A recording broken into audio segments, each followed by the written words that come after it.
Hello everyone, welcome back to another part of best mountain painter.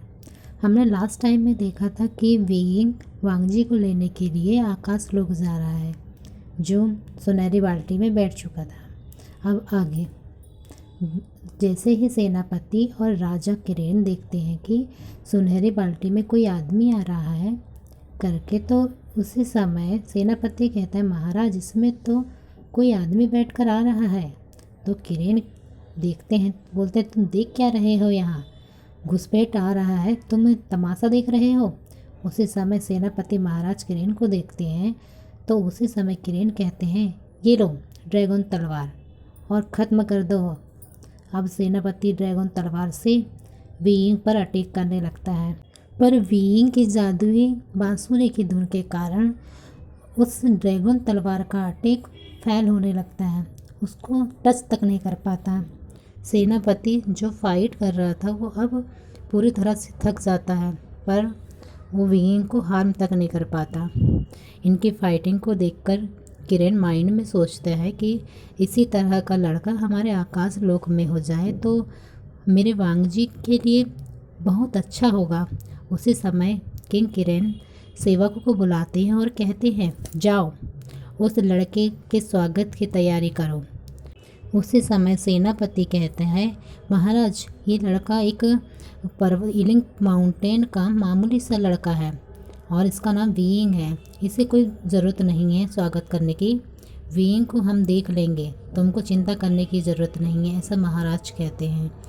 तो तुम वैसे भी तुमने उसे एक थोड़ा सा खरोच तक नहीं ला पाए, तो तुम तो देख ही सकते हो उसके स्किल्स के बारे में। तो और वैसे भी तुम्हें खुद पता है कि ड्रैगन तलवार से आज तक कोई जीत नहीं पाया, पर उस तलवार ने उसे टच भी नहीं कर पाया।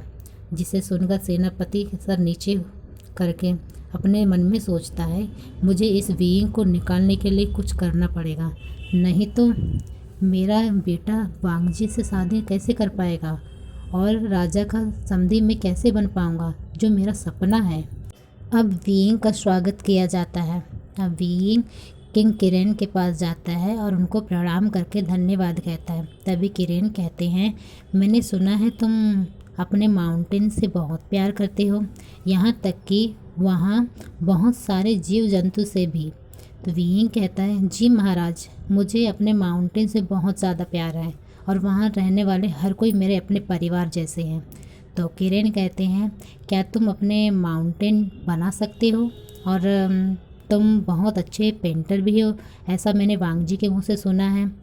तो वीइंग कहता है, मैं अपने पिता के जैसे अच्छा पेंटर तो नहीं हूँ महाराज, पर मैं थोड़ा बहुत मेरे मन में वैसे माउंटेन का पूरा चित्र बसा हुआ है, मैं उसे बना सकता हूँ, बनाने की पूरी कोशिश कर सकता हूँ। अब किंग किरेन पेंटिंग के लिए सामग्री मंगवाते हैं कुछ सेवकों के हाथ में।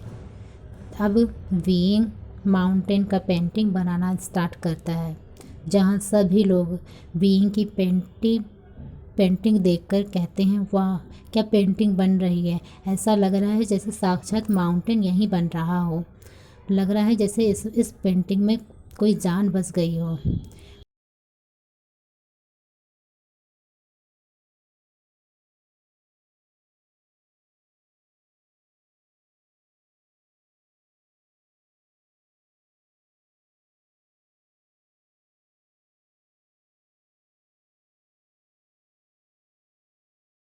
कुछ घंटे में पेंटिंग बनकर तैयार हो जाती है।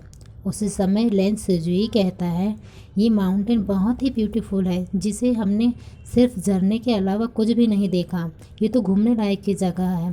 तो उसी समय लेन झिंगी भी कहता है, हाँ तुम सही बोल रहे सिजुई, हम लोग माउंटेन को अच्छे से देखा तक नहीं, जो कि इतना अच्छा ऐसा लग रहा है जैसे आकाश लोग सिर्फ ज़्यादा अच्छा दृश्य तो वो माउंटेन में है।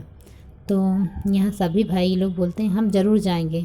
फिर उसी समय सिचन कहता है, तुम्हें पता नहीं है, हमें महाराज ने आकाश लोक से जाने मना किया है, पर कोई बात नहीं, हमें इस पेंटिंग के ज़रिए ही पूरा माउंटेन को देखना होगा।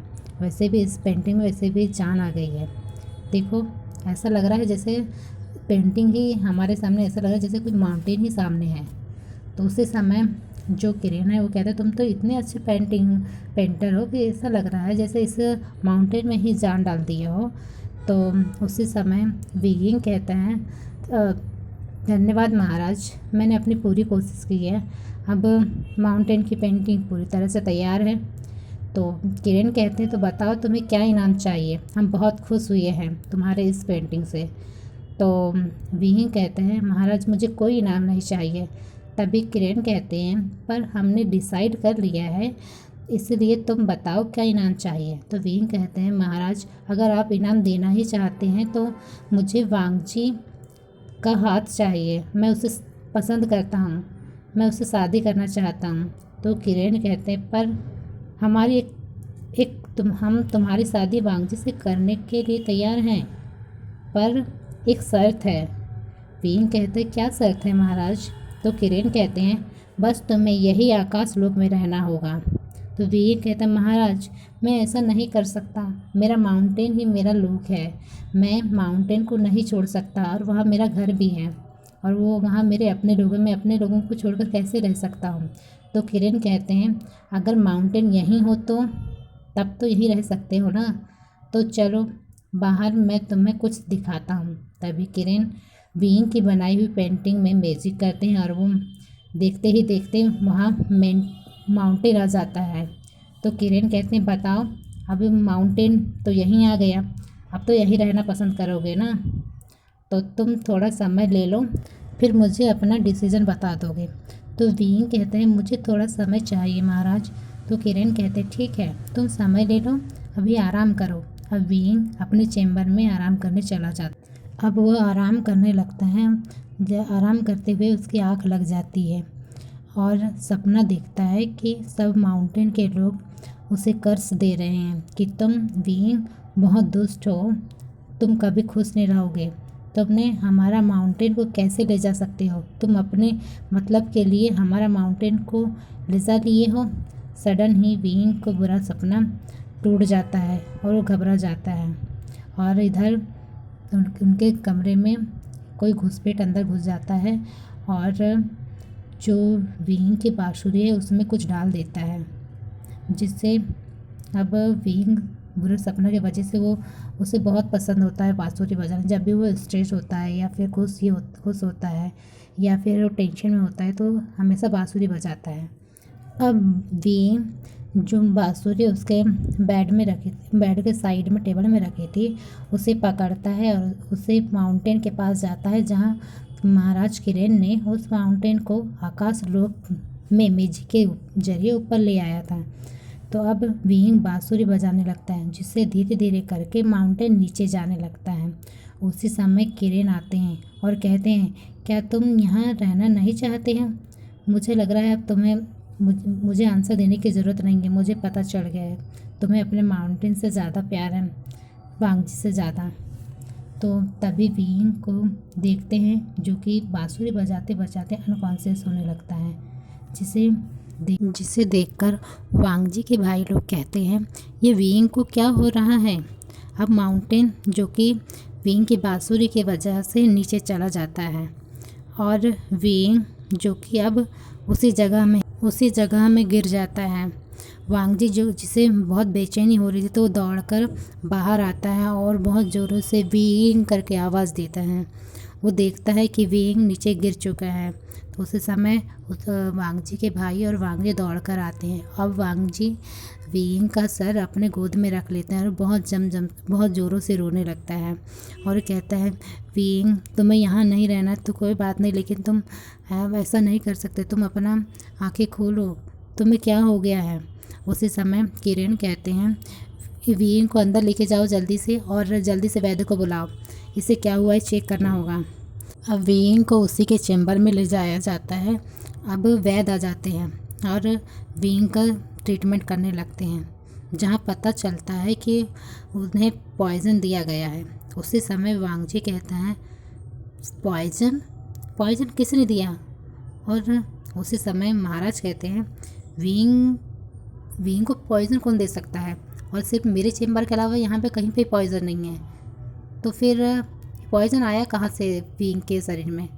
तो उसी समय किरण की नज़र बांसुरी में जाती है, जो कि बांसुरी का कलर चेंज हो चुका था। पहले वो ग्लो ग्लो कर रही थी और अभी वो बिल्कुल डल दिखती है। तो कहता है ये बांसुरी इस कलर में क्यों दिख रही है। उसी समय उठाता बोलता है इसमें तो ऐसा लग रहा है जैसे कोई पॉइज़न होगा। अब वैद्य उस बांसुरी को भी चेक करता है, जिससे पता चलता है कि वीइंग को जो पॉइज़न दिया गया है वो सेम बांसुरी में वही पॉइज़न है। तो वैद्य बोलता है ये बांसुरी में वही पॉइज़न है जो वीइंग के शरीर में मिला है। तो यहाँ पे किरण कहता है पर इसे बांसुरी में दिया किसने। तो उसी समय लेन लेन सिजुई कहते हैं पर इनको देख कौन सकता है, कौन इनका दुश्मन हो सकता है यहाँ पर। तो यहाँ पे लेन सिचन कहते हैं फादर मैं पता करता हूँ कि इन्हें पॉइज़न किसने दिया है। ठीक है सिचन तुम पता करो कि बांसुरी में पॉइज़न किसने डाला है। और हाँ, और मेरे कमरे से भी किसकी हिम्मत हो गई कि मेरे कमरे से पॉइज़न चुराया है, वो सब पता करके मुझे बताओ। फिर कुछ ही देर में उनको धड़ाम की आवाज़ आती है, जिसमें पता चलता है कि वांगजी रोने के कारण वो गिर जाता है, जिसे देखकर किरण दौड़ कर आते हैं और वांगजी करके आवाज़ देते हैं। तो बोलते हैं उसी समय वैद्य वहीं होता है, तो फिर जल्दी से वो जो वीइंग है उसके साइड में ही वांगजी को लेटा देते हैं और अब वैद्य चेक करने लगता है। तो पता चलता है कि वांगजी ने कई दिनों से अच्छे से खाना नहीं खाया है, इसलिए वो अनकॉन्शियस हो गया। और दूसरा कि वो बहुत बहुत रोने के कारण भी बहुत वीक पड़ गया है। तो यहाँ पे किरण कुछ सोचते हैं। फिर कुछ घंटे बीत जाते हैं, उसके बाद में वीइंग को थोड़ा थोड़ा होश आने लगता है, जो कि अब उसका जहर है वो निकाल दिए थे, तो इस कारण उसका थोड़ा होश आने लगा था। तो यहाँ पे किरण बोलते हैं क्या वीइंग तुमको होश आ गया, अब कैसा लग रहा है तुम्हें। तो उसी समय जो वीइंग है उठने के कोशिश करते हैं। तो यहाँ किरण कहते हैं तुम्हें उठने की ज़रूरत नहीं है, तुम लेटे ही रहो और तुम थोड़ा आराम करो, तुम्हें किसी ने पॉइज़न दे दिया था। तो यहाँ पे जो वीइंग है वो कहते हैं मुझे पॉइज़न किसने दिया, मेरे तो यहाँ पे कोई दुश्मन नहीं है। तो यहाँ किरण कहते हैं शायद तुम्हारे दुश्मन हो भी सकते हैं, नहीं भी हो सकते हैं, या फिर कहना चाहिए हमारे भी दुश्मन हो सकते हैं। तो यहाँ पे वीइंग कहते हैं लेकिन महाराज मुझे पॉइज़न देने से आपके लिए आपका दुश्मन कैसे मुझे पॉइज़न दे के फ़ायदा उठा सकता है। तो यहाँ पे किरण कुछ सोचते हैं, फिर बोलते हैं पता नहीं क्यों, पर हम पता करेंगे, फिर उसके बाद ही पूरे सॉल्यूशन में जाएंगे।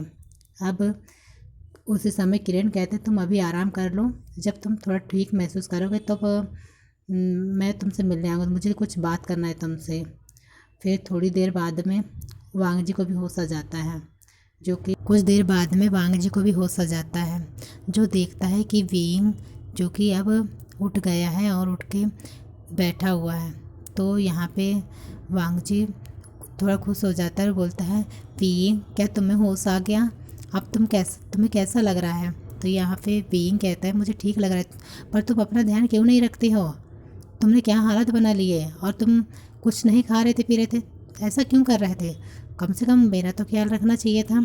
तो यहाँ पे वांगजी साइनेस से अपना सर नीचे कर लेता है, मैं अपना ख्याल रख रहा था पर मैं बिल्कुल खाने का मन नहीं कर, मैं तुमको बहुत मिस कर रहा था। तो यहाँ वीइंग बोलते हैं कि वांगजी मैं भी तुमको बहुत मिस कर रहा था और मदर भी बहुत मिस कर रही है, और अब तुमको बहुत सब लोग मिस कर रहे हैं, तुम्हें पूरे माउंटेन मिस कर रहा है। और पता है मम्मा का तुम्हारे जाने के बाद में रो रो के बुरी हालत हो गई है, और वो तुमको बोली है कि जब मुझे बोली है कि अगर तुम साथ में नहीं आओगे तो बिल्कुल मत आना, तुम्हारे बिना तो घर मत आना करके बोली है। तो यहाँ वांगजी बोलता है मैं भी माँ को बहुत मिस कर रहा हूँ। तो कुछ समय बीत जाता है और फिर किरण आते हैं, फिर वीइंग से बोलते हैं क्या तुम वांगजी से शादी करना चाहते हो। तो यहाँ वांगजी खुश हो जाता है, बोलता हाँ महाराज मैं शादी करना चाहता हूँ। तो फिर तुमको वांगजी को यहाँ पर भी लेके आना पड़ेगा, अगर नहीं ले आना हो तो फिर तुम ये शादी नहीं कर सकते। तो यहाँ पे वीइंग कहता है महाराज ये घर भी हमारा ही है, वो घर भी हमारा ही है, आप जब चाहे वहाँ आ सकते हो और जब चाहे वांगजी यहाँ आ सकता है। तो यहाँ पे उसी समय सिजुई कहते हैं पर पर अगर यहाँ पे जब चाहे आ तो सकते हैं, लेकिन अगर बिना हेडबैंड के कैसे आएंगे? तो यहाँ पे तो वांग जी का हेडबैंड हो जाएगा, लेकिन आप कैसे आएंगे? तो यहाँ पे वीइंग कहता है वही सुनहरी बाल्टी के ज़रिए। फिर सभी लोग हंसने लगते हैं। तो अब उसी समय किरण कहते हैं तो फिर तय हुआ 1 हफ्ते बाद में तुम दोनों की शादी है। उसी समय लेन सिचेन आता है और माँ किरण को कहते हैं फादर मुझे कुछ पता चला है। तो यहाँ पे किरण बोलते हैं क्या पता चला है? ठीक है गाइज, मैं यहीं स्टॉप करती हूँ। हम नेक्स्ट पार्ट में देखेंगे कि सिचेन और किरण को क्या बताने वाले हैं, और वीइंग और वांग जी की शादी भी देखेंगे। ठीक है, thank you. Like and share ज़रूर कीजिएगा गाइस। मेरा मोबाइल अभी भी ठीक नहीं हुआ है, इसलिए मैं अपने सिस्टर के ज़रिए मोबाइल के ज़रिए ही ये वीडियो अपलोड कर पाती हूँ। प्लीज़ मेरा सपोर्ट कीजिएगा।